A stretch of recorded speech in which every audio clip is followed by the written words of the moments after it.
마태복음 123번째, 123번째 시간입니다. 제목은 아버지의 원대로 하옵소서입니다. 기독교 신앙이라는 것을 단순화시켜서 말해보자면 하나님을 믿고 의지하는 것이라고 할 수 있겠죠. 삶의 사소한 것부터 시작해서 중요한 결정에 이르기까지 모든 것들을 하나님께서 도와주시기를 기대하고 가장 좋은 것과 가장 선한 것이 하나님께 있음을 믿고 그분의 인도하심을 따라 사는 것, 이것이 기독교 신앙이에요. 그렇게 성경은 매우 자주 하나님을 우리의 아버지가 되신다고 말하고 있죠. 아버지가 되시는 하나님께서 자녀를 돌보듯이 우리를 세심하게 돌보신다는 것, 그래서 우리가 아주 어렸을 때 부모님을 믿고 의지했듯이 지금 우리가 하나님을 아버지로 믿고 의지하는 것, 그것이 기독교 신앙이에요. 하나님께서 정말로 나를 도우신다는 것을 믿는 것, 하나님께서 정말로 나를 사랑하신다는 것을 믿는 것, 그리고 그 믿음에 따라서 하나님께 간구하고 하나님께 의지하고 하나님이 이끄시는 대로 순종하는 것, 그것이 올바른 믿음이라는 겁니다. 우리가 이런 신앙을 가질 수 있게 된 이유, 우리가 이런 신앙을 확증할 수 있게 된 이유가 있어요. 예수 그리스도죠. 예수 그리스도는 하나님의 아들입니다. 성자 하나님이에요. 그런데 하나님은 우리를 죄에서 건져내고 죄로부터 찾아오는 모든 인생의 비참함에서 건져내기 위해 자기 아들을 기꺼이 희생 제물로 삼으셨습니다. 이것만큼 확실한 사랑이 없습니다. 이것만큼 하나님의 사랑과 긍휼을 증명할 수 있는 것이 없죠. 그래서 바울은 우리가 아직 죄인 되었을 때 그리스도께서 우리를 위하여 죽으심으로 하나님께서 우리에 대한 사랑을 확증하셨다고 이야기해요. 예수 그리스도는 하나님께서 우리를 사랑하신다는 확증입니다. 그리스도의 십자가는 하나님께서 우리의 삶 전부를 도우시고 계신다는 확증이에요. 그러므로 우리는 실패할 때마다 그리스도의 십자가를 올려다볼 필요가 있겠죠. 하나님께서 자기 아들을 십자가에 걸고 우리를 사랑하신다는 것을 다시 한번 확인해야 한다는 겁니다. 우리가 넘어질 때마다 십자가를 보고 나를 향한 하나님의 긍휼과 자비를 확인할 수 있어야 한다는 거예요. 여러분 인생에 무엇이 모자랍니까? 그렇다면 그리스도의 십자가를 올려다 보십시오. 거기에 하나님의 충만한 사랑이 있습니다. 여러분 인생이 초라해 보입니까? 다른 사람들은 다 있는 그것이 나에게만 없는 것 같습니까? 그래서 괴롭고 힘이 듭니까? 그렇다면 십자가의 그리스도를 바라보십시오. 하나님의 도우심이 바로 거기에 있습니다. 그러므로 그리스도를 알게, 특히 그리스도의 십자가 사역을 바로 아는 것이 중요해요. 그리스도의 십자가는 먼저 우리의 죄를 낱낱이 폭로합니다. 우리의 위선을 발가벗깁니다. 우리의 무력함과 비참함을 깨닫게 합니다. 동시에 그리스도의 십자가는 나를 향한 하나님의 충만한 사랑을 보여줘요. 나를 향한 하나님의 한없는 긍휼과 자비가 그곳에 있다고 알려줍니다. 나를 향한 하나님의 선하신 인도가 바로 그곳에서 시작되기 때문이죠. 그리스도의 십자가를 바르게 아는 사람은 상하고 통회하는 심령과 동시에 하나님으로 인해 즐거워하는 마음을 갖고 있어요. 팀 켈러라는 목사님은 이것을 복음적 겸손이라고 하는데, 여러분이 이번 주에 읽어야 하는 책이에요. 복음 안에서 만나는 자유라는 책인데 거기에 이와 같은 말이 있습니다. 제가 읽어보죠. 참된 복음적 겸손은 부풀려지지 않았지만 가득 채워진 자아를 말합니다. 이런 자아와 비할 것은 아무것도 없습니다. 참으로 복음적 겸손을 누리는 사람은 자신을 혐오하는 사람도 자신을 사랑하는 사람도 아닙니다. 복음을 통해 겸손해진 사람입니다. 복음으로 겸손해진 사람은 사람들의 관심을 끌지 않습니다. 날 좀 알아달라고 하지 않고 스스로 대견해하지도 않습니다. 팀 켈러 목사님이 말하는 복음적 겸손이란 그리스도의 십자가로 인해 우리가 얻게 된 새로운 자기 이해를 뜻해요. 대부분의 사람들은 양극단에 속해 있는데 한 부류는 극심한 자기 비하에 빠져 있는 경우죠. 좌절감과 실패감에 빠져서 오로지 죄책감만 가지고 사는 사람이 있어요. 반면에 다른 한 부류는 극단적인 자기 긍정에 빠져 있는 사람들이죠. 근거 없는 자신감, 그리고 자기 자신에 대한 과대망상에 빠져서 극심한 교만을 드러내는 사람들이 또 있다는 겁니다. 그런데 이 두 가지 모습은 사실 한 가지예요. 그래서 거의 대부분의 사람들은 이 두 양극단을 오갑니다. 자기 비하에 빠졌다가 스스로 자기 긍정을 시도해서 교만해지고, 교만해서 제 멋대로 굴다가 실패를 하면 또다시 극심한 자기 비하에 빠지죠. 이 극단적인 모습 자체가 바로 인생의 비참함입니다. 공허한 인생, 우울한 인생, 괴로운 인생이라는 거예요. 참된 기쁨이 없고 참된 즐거움이 없고 참된 행복이 없기 때문에 발생하는 비참한 인생, 자기 손으로 만들어낸 자기 쾌락만 있는 인생, 자기 교만과 자기 비하를 오가는 인생, 그것이 인생의 비참함이에요. 그러나 복음을 만난 사람은 어떨까요? 그리스도의 십자가를 바르게 아는 사람, 바르게 믿게 된 사람은 어떨까요? 겸손합니다. 자기의 죄를 알고 그 죄로 찾아온 자기의 인생의 비참함을 알기 때문에 결코 잘난 척을 할 수 없어요. 과시할 수가 없어요. 자기가 다른 사람보다 조금 나은 점을 갖고 잘난 척을 할 근거가 없다는 거예요. 자기의 본성 자체가 엉망이라는 것을 알기 때문에 함부로 나댈 수가 없습니다. 그럼에도 불구하고 그리스도의 십자가를 아는 사람은 또한 그와 같이 형편없는 나를 하나님께서 자기의 아들을 걸어놓고 사랑하신다는 사실도 알죠. 그래서 한없는 위로와 평안을 십자가 안에서 얻습니다. 마음 깊은 곳에 기쁨이 있고 믿고 의지할 바가 있기 때문에 당당합니다. 나를 불쌍히 여겨주시고 나를 사랑해 주시고 나를 인도해 주시는 아버지가 있기 때문에 절대로 실패감에 젖어 있지 않아요. 무너지지 않습니다. 그리스도의 십자가는 우리를 인생의 비참함에서 건져내고 교만함에서 건져내고 자기 비하와 자기 과시에서 건져냅니다. 자, 이제 인생의 비참함과 교만에서 건져냄을 받는 제자들 이야기를 한번 살펴보도록 하죠. 예수님은 인생의 본질, 사람의 본성을 가장 잘 아시는 분이었는데 그분이 우리를 만드셨기 때문이에요. 그래서 이렇게 말씀을 하세요. 오늘 본문을 보세요. 31절, 32절을 먼저 읽어보고 계속 설교를 하겠습니다. 같이 읽습니다. 시작. 그때 예수께서 제자들에게 이르시되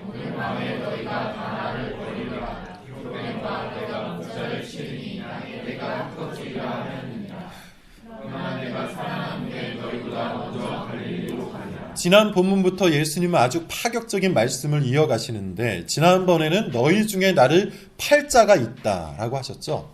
오늘 본문은 뭐라고 하세요? 이번에는 아예 너희 모두가 나를 다 버리고 도망갈 것이다 이렇게 말씀을 하세요. 이것은 성경의 예언이기도 합니다. 하나님께서는 자기 백성을 위해서 죽으시는 예수님께서 심지어 자기 백성들에게도 버림을 받을 것이라고 예언하고 계세요. 동시에 이것은 하나님의 섭리이며 인간 본성에 대한 통찰이기도 해요. 사람들은 자기 자신이 진정 어떠한 모습인지를 잘 몰라요. 자기의 진짜 실력이 어떠한지를 잘 모른다는 겁니다. 난 절대 그러지 않는다고 단언하지만 사실 사람은 자기가 단언한 대로 살아갈 수 있는 존재가 아니에요. 그런 실력이 없어요. 여러분, 한번 여러분 인생을 놓고 생각을 해보실까요? 여러분은 여러분이 원하시는 대로 인생을 살아오셨습니까? 그렇게 자신한 대로 인생이 흘러가던가요? 원하는 직장에 들어가서 원하는 만큼의 대우를 받고 원하는 시간에 원하는 사람과 결혼을 하고 원하는 계획대로 모든 것이 척척 들어맞는 인생을 살아가셨습니까? 계획한 대로 원하는 대로 우리는 살아갈 수 있는 실력 그 자체가 없어요. 이것은 나이를 먹을수록 더욱 절감하게 될 거예요. 내 몸이 내 뜻대로 움직이지 않고 내 머리가 내 마음대로 돌아가지 않을 때 우리는 우리 자신에게 본질적인 실력이 없다는 것을 더욱 확실하게 깨닫습니다. 저만 하더라도 그렇습니다. 20대, 30대에는 아예 생각조차 하지 못했던 만성 두통이 생길 줄 누가 알았겠습니까? 그로 인해서 자신했던 것들이 얼마나 많이 무너진지 몰라요. 우리는 나 자신의 인생마저도 내 뜻대로 할 수 있는 실력이 본질적으로 없는 사람들이에요. 어떤 의미에서 신앙은 그것을 깨달아가는 과정입니다. 앞서 말했던 것처럼 기독교 신앙은 하나님을 아버지로 모시고 하나님을 아버지로 믿고 그분의 도우심을 더욱 구하면서 살아가는 것인데, 그러기 위해서 우리는 우리 자신의 실력을 부정할 수밖에 없어요. 하나님께서는 자신의 섭리를 통해 우리에게 그것을 일깨워 주십니다. 우리의 교만을 꺾고 하나님의 도우심을 받아야 살 수밖에 없는 존재라는 것을 알게 하신다는 거예요. 그렇게 우리를 기어코 겸손한 존재로 창조해 가신다는 겁니다. 겸손한 사람이 되게 하시려고 아주 많이 우리를 실패와 낭만과 상실 속에 둘 때가 있다는 것이죠. 이것을 깨달은 사람은 복됩니다. 하지만 본문 속의 제자들은 아직 그것을 깨닫지 못한 것 같아요. 33절, 35절을 한번 볼게요. 같이 읽어보겠습니다. 35절까지입니다. 시작. 베드로가 대답하여 이르되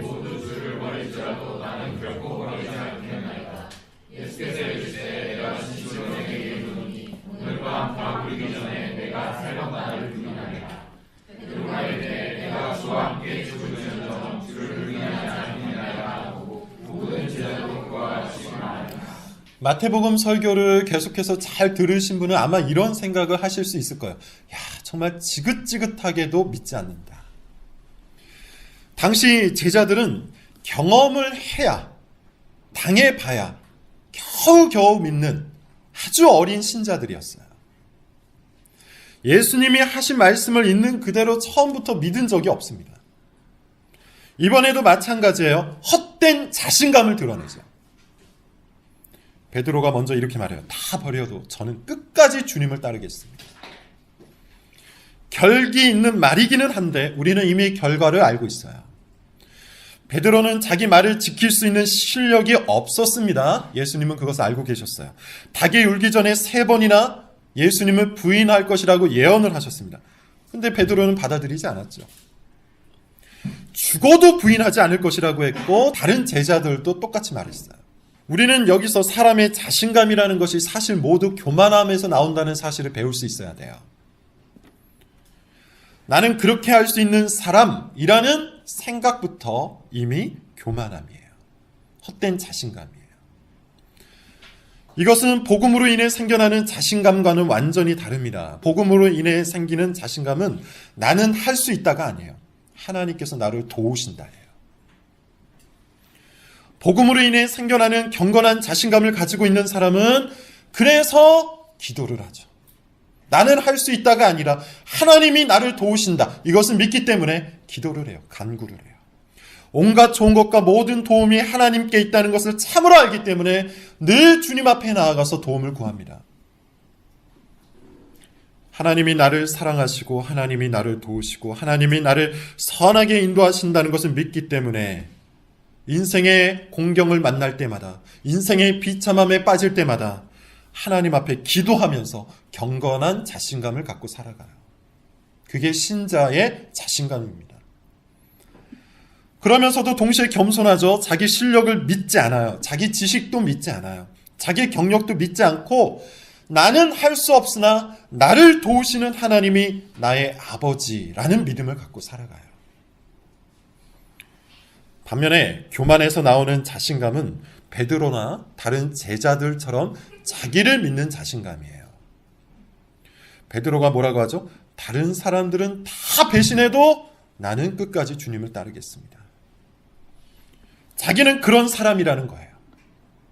자기는 그렇게 할 수 있는 사람이라는 거예요. 또 뭐라고 했습니까? 죽어도 부인하지 않겠다고 하죠. 마찬가지로 자기는 자기 목숨을 걸고 그것을 지킬 수 있는 실력이 있는 사람이란 뜻이에요. 여러분, 마태복음에서 가르치고 있는 참된 믿음에 대해서 다시 한번 잘 생각해 봅시다. 참된 믿음 그리고 거짓 믿음, 그 차이를 나누는 것이 무엇이라고 했죠? 참된 믿음은 말 그대로 마음을 다해서 하나님을 믿는 거예요. 그리고 그것은 열매로 증명이 된다고 했어요. 반면에 거짓 믿음은 자기 실력을 갖고 힘써 율법을 지켜 행하는 것이었어요.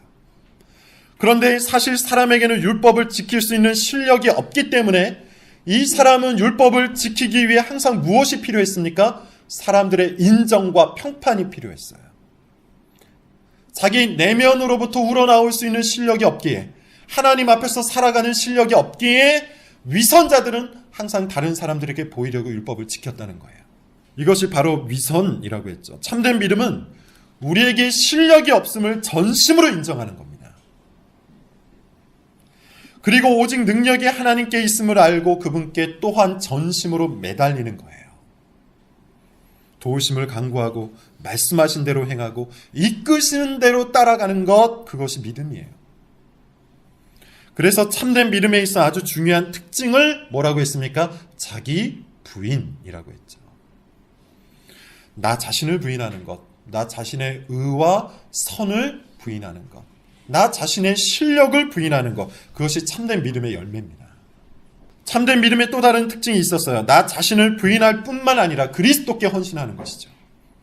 그리스도를 사랑하고 그리스도를 따라가고 그리스도께 모든 것을 바치는 것, 향유 옥합을 깨뜨리는 것, 이것이 참된 믿음의 또 다른 열매예요. 예수님께서는 이 참된 믿음의 모범을 겟세마네 동산에서 보여주세요. 36절부터 38절입니다. 같이 한번 읽어보죠. 38절까지예요. 시작. 이에 예수께서 제자들과 함께 겟세마네라는 곳에 이르러 내가 저기 가서 기도할 동안에 너희는 여기 앉아 있으라 하시고 베드로와 세베대의 두 아들을 데리고 가시되 고민하고 슬퍼하사 이에 말씀하시되 내 마음이 매우 고민하여 죽게 되었으니 너희는 여기 머물러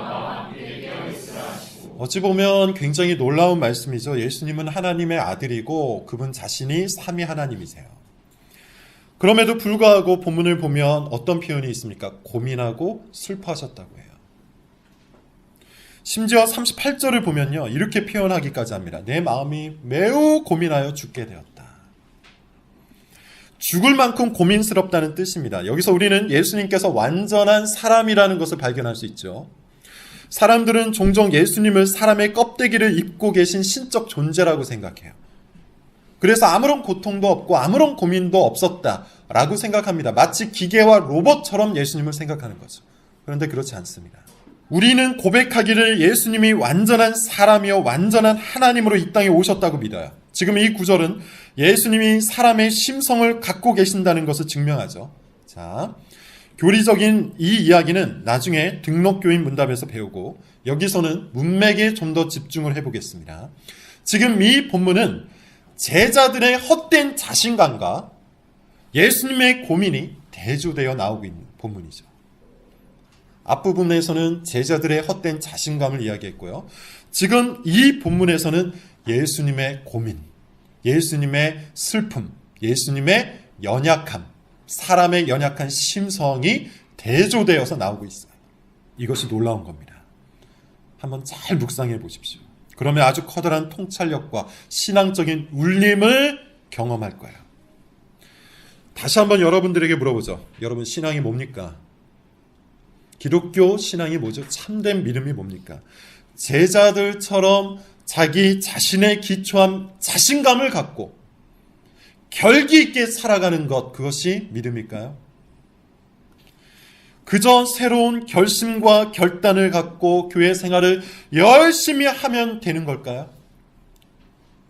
자기 실력을 믿고 힘써 신앙생활을 하면 그것이 좋은 신앙일까요? 그렇지 않습니다. 오히려 신앙의 근본은 우리가 연약하다는 것을 진심으로 깨닫는 거예요. 우리가 불완전하다는 것을 바르게 아는 거예요. 내 심령이 상하고 통해한다는 것을, 내 인생이 가난하고 비참하다는 것을, 내 머리는 어리석고 내 눈은 감겨있으며 내 손과 발은 굳어있다는 사실을 알고 항상 주님의 도우심 앞에 엎드려 있는 것이 신앙의 근본이에요. 우리의 주님, 우리의 모범, 우리의 머리가 되시는 예수 그리스도를 보십시오. 강력한 힘과 완전한 삶, 그리고 흔들리지 않는 감정으로 무장한 분이 아니셨잖아요. 오히려 고민하고 애통하고 괴로워서 하나님의 품을 찾는 분이셨어요. 하나님을 아버지로 믿고 의지했던 분이에요.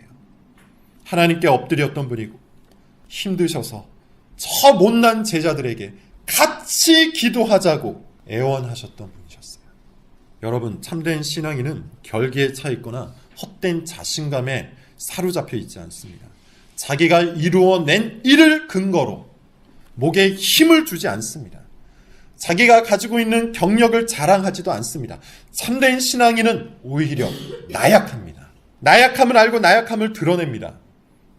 참된 신앙인은 오히려 자주 실패합니다. 실패를 숨기지 않기 때문에 훨씬 더 많이 실패한 것처럼 보입니다. 참된 신앙인은 오히려 부족한 것이 많아요. 자랑할 것이 적어요. 그래서 참된 신앙인은 그리스도의 강함을 믿고 그리스도의 승리를 믿고 그리스도를 자랑할 뿐이에요. 바울이 바로 이 신앙을 갖고 있었죠. 고린도 후서를 한번 찾아보겠습니다. 바울의 그 신앙을 확인해 보도록 하죠. 고린도 후서 12장 9절 10절이에요. 성경이 가르치는 참된 믿음, 참된 신앙은 바로 이와 같아야 돼요. 이것 외에는 참된 신앙이 아닙니다. 자, 고린도후서 12장 9절부터 10절 한 목소리로 읽어보도록 합시다. 9절 나에게 시작. 나에게 이르기를 이는 내 능력이 약한 데서 온전하여 하시니라 하시니라. 그러므로 도리어 크게 기뻐하고 나의 여러 약한 것들에 대하여 자랑하리니 이는 그리스도의 능력이 내게 머물게 하려 함이라. 그러므로 내가 그리스도를 위하여 약한 것들과 능력과 궁핍과 박해와 공고를 기뻐하노니 이는 내가 약한 그때에 강함이라. 어떻습니까, 여러분? 정말 놀라운 균형이죠. 놀라운 반전이에요. 없는데 풍족합니다. 약한데 강합니다. 불완전한데 온전합니다. 슬픈데 기쁩니다. 이 놀라운 균형, 이 놀라운 반전을 이루는 그 중심에 누가 있죠? 예수 그리스도가 있어요. 그리스도의 완전하심으로 우리의 부족함이 온전해집니다. 우리는 이것을 믿는 사람이에요. 그래서 우리는 우리의 나약함과 우리의 연약함이 부끄럽지 않습니다. 그리스도의 강함으로 우리의 약함이 강해집니다. 우리는 이것을 믿는 사람이에요. 그래서 우리는 우리의 실패가 부끄럽지 않습니다. 그리스도의 기쁨으로 우리의 모든 수치가 기쁨으로 변합니다. 우리는 이것을 믿는 사람이에요. 그래서 우리는 우리의 슬픔과 아픔이 부끄럽지 않아요. 이것이 복음이기 때문이에요. 이 복음을 만난 사람은 앞서 말한 것처럼 자기 비하에 빠지지 않습니다. 또한 이 복음을 만난 사람은 자기 교만에도 사로잡히지 않습니다. 대신에 겸손한 자신감을 갖고 하나님을 믿고 의지하면서 살아가요. 무엇보다 이 신앙은 우리 주님이신 예수님이 먼저 보여주신 신앙인데요. 다시 오늘 본문으로 돌아갑시다. 39절이에요. 39절을 다 같이 읽어보겠습니다. 시작. 조금 나아가사 얼굴을 땅에 대시고 엎드려 기도하여 이르시되 내 아버지여 많이 평안하시거든 이 잔을 내게서 지나가게 하옵소서. 그러나 나의 원대로 마시옵고 아버지의 원대로 하옵소서 하시고. 기도를 하세요. 놀라운 이야기예요. 기도를 하시죠. 기도는 신앙의 중심입니다. 기도는 신앙의 증명이기도 해요. 중심이라는 말은 참된 신앙을 가지고 있는 사람은 그 신앙의 중심 속에 기도를 빠뜨릴 수 없다는 뜻이고, 증명이라는 말은 참된 신앙인의 가장 중요한 특징과 열매가 바로 기도라는 뜻이에요. 칼빈이 말한 것처럼 기도하지 않는 그리스도인이란 있을 수 없습니다. 기도하지 않는다는 것은 사실 하나님을 믿지 않는다는 뜻이기 때문이에요. 기도하지 않는다는 것은 사실 자신의 나약함을 인정하지 않는다는 뜻입니다. 기도하지 않는다는 것은 여전히 자신의 실력을 근거로 살아가고 있다는 뜻이기도 해요. 무엇보다 하나님의 선하심과 하나님의 인자하심을 결코 믿지 않는다는 뜻입니다. 그러므로 기도는 신앙의 중심이요 신앙의 증명이에요. 예수님이 그것을 몸소 보여주고 계십니다. 그 내용도 한번 보세요. 두 가지 내용이 있어요. 첫째, 지금 상황이 예수님께 상당히 힘들다는 호소가 있죠. 이것이 놀라운 겁니다. 예수님이 이 상황을 왜 힘들어하고 계신지에 대해서는 신학적인 논쟁이 있어요. 가장 올바른 답변은 단지 고통스러운 십자가 체험 때문이 아니라 성부 하나님과의 단절 때문이라는 것이죠. 자, 그런데 마찬가지로 이 교리는 나중에 교리 문답을 통해 배우고 문맥에 더욱 집중을 해보죠. 예수님의 기도는 자신의 고민과 연약함으로 시작을 해요. 당연한 겁니다. 기도는 원래 그런 것이죠. 기도는 원래 그런 거예요. 고민과 연약함을 호소하면서 시작하는 것이 기도의 본질이에요. 우리의 고민은 하나님께서 해결해 주실 것을 믿고 하는 것이 기도예요. 우리의 연약함을 하나님께서 도와주실 것을 믿고 하는 것이 기도예요. 본질적으로 연약한 우리는 그런 의미에서 기도할 수밖에 없는 존재입니다. 쉬지 말고 기도해야 하는 이유가 바로 이거예요.